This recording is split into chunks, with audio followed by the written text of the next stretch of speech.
Merci à Juliana Buffalo pour le journal de 7 heures. Eh bien, madame, monsieur, si vous nous rejoignez à l'instant, vous regardez Cameroun Daylight sur CRTV News, votre matinale. Petit déjeuner de l'information servie tout chaud sur cette chaîne d'infos en continu. On va prendre quelques nouvelles de l'étranger. Vous le savez, le Premier ministre chef du gouvernement, Joseph Dion Gouté, est à Abidjan, en Côte d'Ivoire, où les affaires ont la côte. Le Forum africain des patrons d'entreprise s'est ouvert de ce côté hier dans la capitale économique ivoirienne.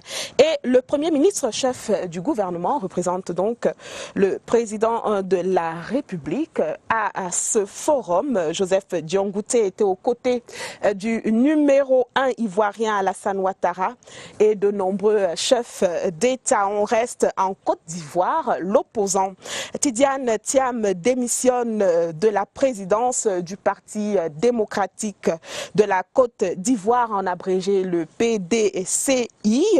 Et également, allons aux États-Unis d'Amérique. De ce côté, le président américain Donald Trump entame une tournée du côté du Moyen-Orient.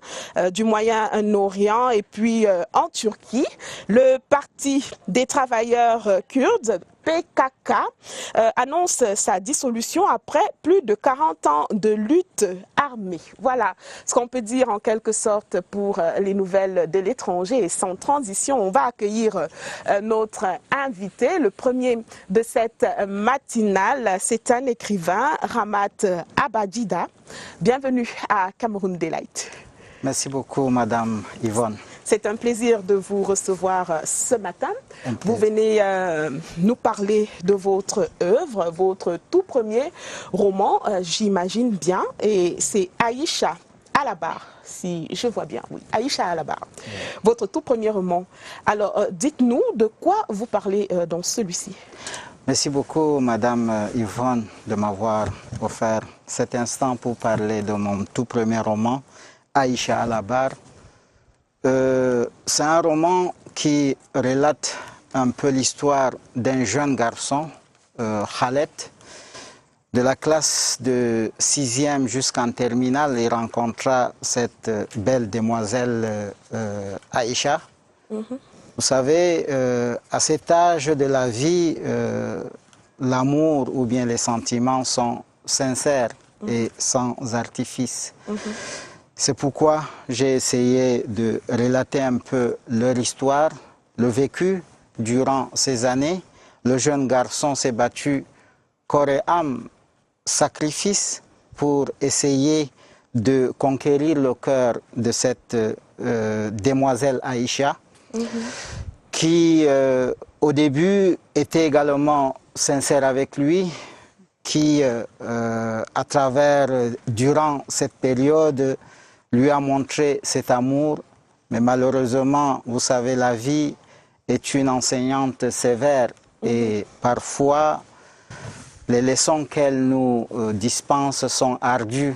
Le jeune garçon découvra par la suite que tout ceci n'était que manipulation, trahison, jusqu'à ce que, après l'obtention du baccalauréat, la fille Aïcha a disparu complètement, carrément de la vie du jeune garçon. Mais ce scénario, il est tellement triste pour la gente féminine. Hein. J'ai envie de dire, quelle idée qu'est-ce qui vous a poussé à penser à un scénario qui met à la barre la femme, carrément? Puisque là, à vous entendre parler, on se rend bien compte que c'est la femme qui a déçu son partenaire, la jeune fille qui a déçu son partenaire étudiant ou du collège, quoi. Effectivement, Madame Yvonne, c'est la fille qui déçoit le garçon en fait. Le garçon, lui, il s'est battu. Il a montré et en lisant le roman, vous allez comprendre que le témoignage, à travers le témoignage des corps enseignants, de tout le staff, du proviseur et de tous les amis, et même de la communauté, cet enfant, lui, pour lui, c'était seulement Aïcha. il s'est donné dans son éducation. Ça, on l'a bien compris. Oui. On l'a bien compris, mais j'ai envie de comprendre maintenant le message que vous voulez passer à travers ce roman qui met à la barre la femme. Le message, c'est que, vous savez, en relation humaine, il y a l'importance de l'intégrité et de la confiance. Et la fille, nous les hommes, nous sommes aujourd'hui indexés.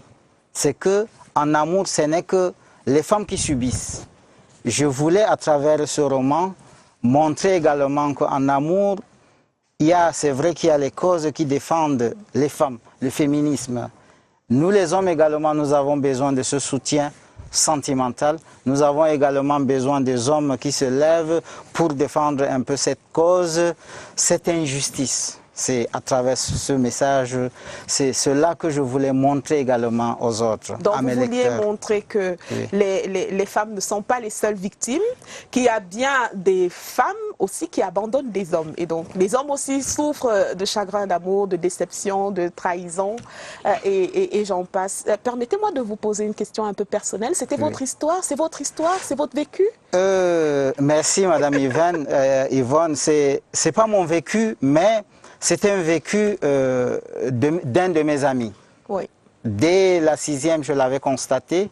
J'ai essayé de suivre cela. J'avais commencé à le rédiger. Je l'avais gardé dans mon tiroir. Mais à un moment, lorsque j'ai vu les voix se lever pour défendre partout les causes féminines, je me suis dit, oh, pourquoi ne pas saisir également cette occasion pour montrer également... Pour défendre les causes masculines. Et donc, Aïcha à la barre, l'œuvre de notre écrivain Ramat Abadjida, premier roman. Merci d'être venu à Cameroun Delight. Je vais le lire, ce roman où vous invitez à la barre la femme, les femmes. C'est un roman à lire. Merci de votre passage. Je rappelle que nous aurons dans quelques minutes la signature mature de Séverin Alégambélé dans Politics. Le temps pour nous de